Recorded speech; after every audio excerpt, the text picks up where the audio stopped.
কোনো মানুষ যখন রোজা রাখে তখন তার শরীরের মধ্যে আলাদা যে টক্সিনগুলো থাকে বা আলাদা চর্বিগুলো থাকে এগুলো জলে এগুলো ক্ষয় হয়ে নষ্ট হয়ে যায়।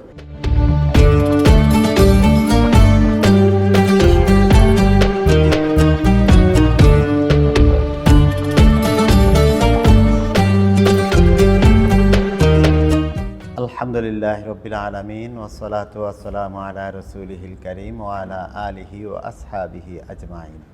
সুপ্রিয় দর্শক, দৈনিক আজাদী আলোকবর্তিকায় আপনাদের স্বাগত জানাচ্ছি। আমি জসিমউদ্দিন মাহমুদ। আজকের বিষয় ব্যক্তি, পরিবার, সমাজ ও রাষ্ট্রে রমজানের যে ভূমিকা, এই বিষয়টি আমরা জানব। এ বিষয়ে আলোচনা করার জন্য আমাদের স্টুডিওতে উপস্থিত আছেন চট্টগ্রামের বিখ্যাত দ্বীনি শিক্ষা প্রতিষ্ঠান জামিয়া আহমদিয়া সুন্নিয়া আলিয়া মহিলা মাদ্রাসার সম্মানিত অধ্যক্ষ, বিশিষ্ট লেখক, গবেষক আল্লামা ডক্টর মোহাম্মদ সরওয়ার উদ্দিন মোদ্দাজিল্লুহুল আলী। আসসালামু আলাইকুম রহমতুল্লাহ। ওয়ালাইকুম আসসালাম রহমতুল্লাহ বারকাত। কেমন আছেন স্যার? আলহামদুলিল্লাহ ভালো। আপনি ভালো আছেন? আছি, আল্লাহ রহমত, আপনার দোয়া।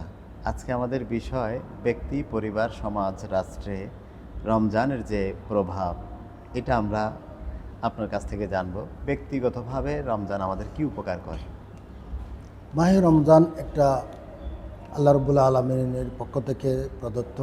আল্লাহ রব্বুল আলমিন পবিত্র কোরআনে পাকে ইরশাদ করেছেন, ইয়া আইয়ুহাল্লাযীনা আমানু কুতিবা আলাইকুমুস সিয়াম কামা কুতিবা আলাল্লাযীনা মিন ক্বাবলিকুম লাআল্লাকুম তাত্তাকুন।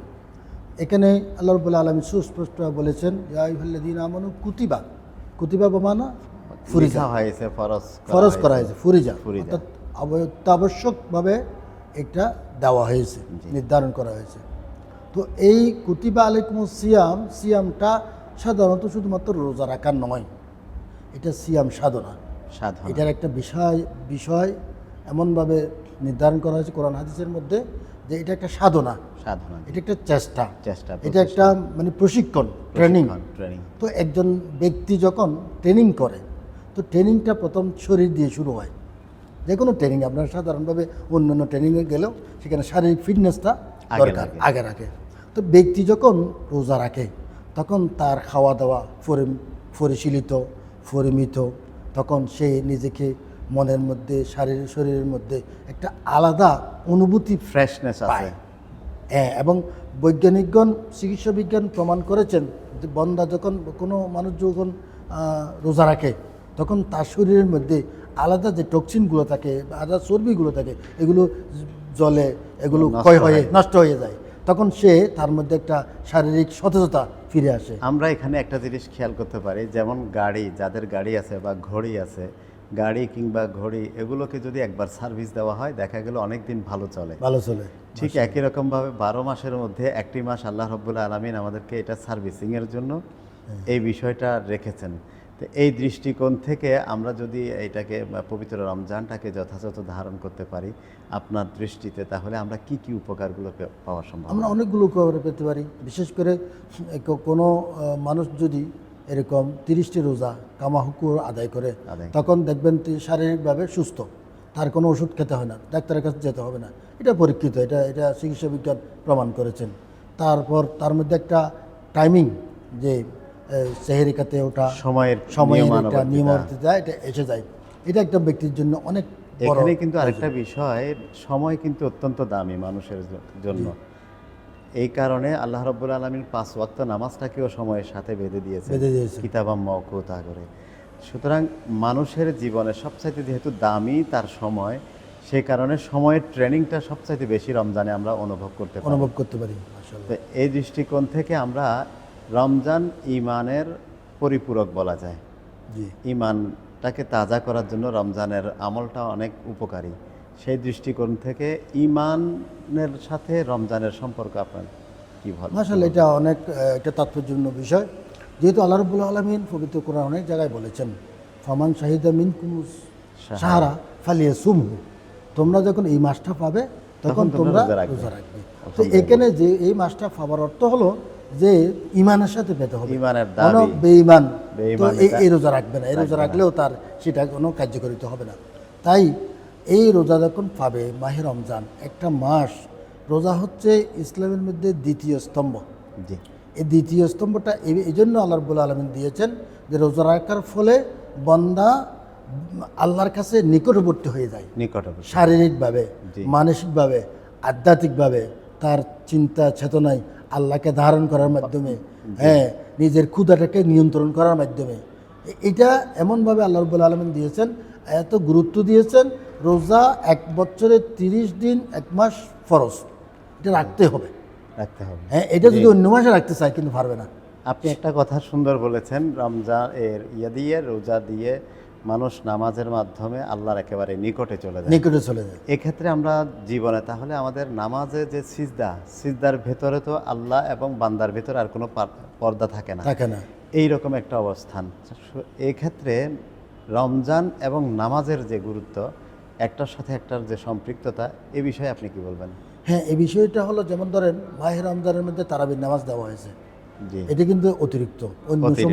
অন্য সময়গুলো পড়ানো হয় না। হয় না। হ্যাঁ, এই তারাবির নামাজ পড়ার মাধ্যমে এই যে প্রথমে বললাম শারীরিক ফিটনেস, সারাদিন রোজা রাখার ফলে শরীরের মধ্যে একটা জিনিস তৈরি হয়। জি, যখন মানুষ খায়, মানে ইফতার করার ফলে তখন এটার মধ্যে সতেজতা আসে। শারীরিকভাবে একটা জিনিস তৈরি হয়, যার কারণে এইটার তারাবির যে 20 রাকাত তারাবি আমরা পড়ি, এটা তখন একটা এই ব্যায়াম। ফিটনেসটা, এই ব্যায়ামটা খাওয়ার কারণে ওই ডাইজেস্টটা তৈরি হয়। না হলে কিন্তু কেউ যদি তারাবির নামাজ না পড়ে তাহলে তার মধ্যে ওই ওই উপকারিতাটা থাকে না। থাকে না। সেই কারণে আল্লাহ রাব্বুল আলামিন মাহে রমজান দিয়েছেন, সেখানে আবার তারাবির নামাজও দিয়েছেন। তারাবির নামাজ পড়ার মাধ্যমে তার শারীরিক ফিটনেসটা অটোমেটিকলি একটা সার্কিটভাবে তৈরি হয় শরীরে।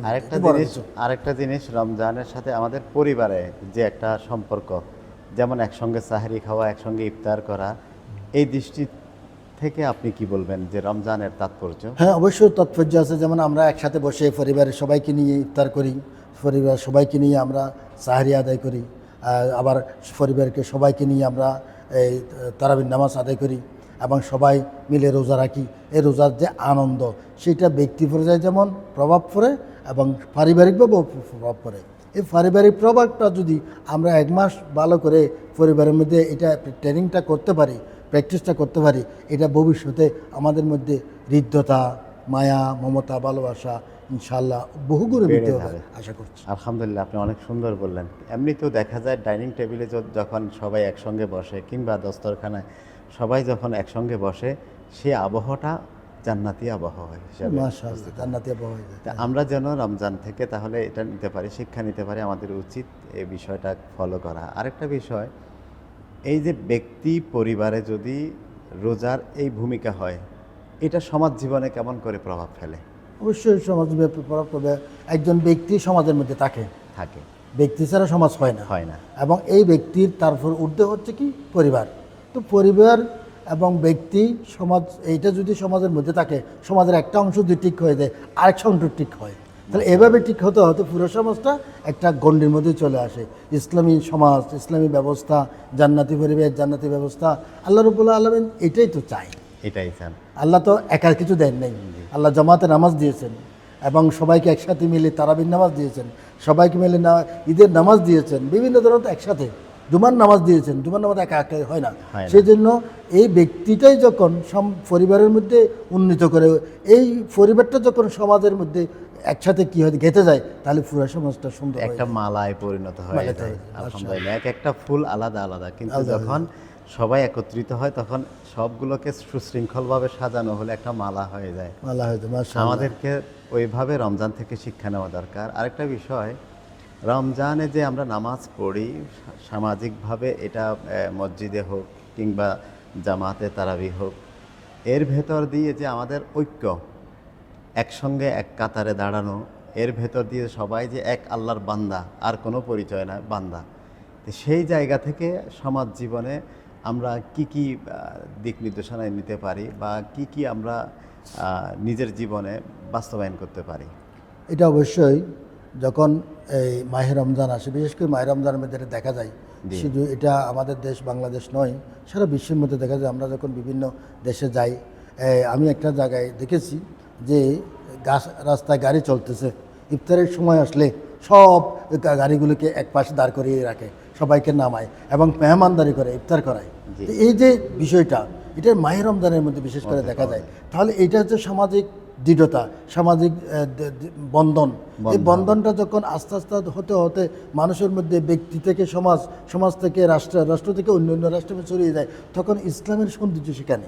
সেখানে ইসলাম তো একটা বিস্তৃত বিশ্বব্যাপী একটা ধর্ম, এটা কোনো গণ্ডীভূত ছোট্ট একটা ধর্মের নাম নয়।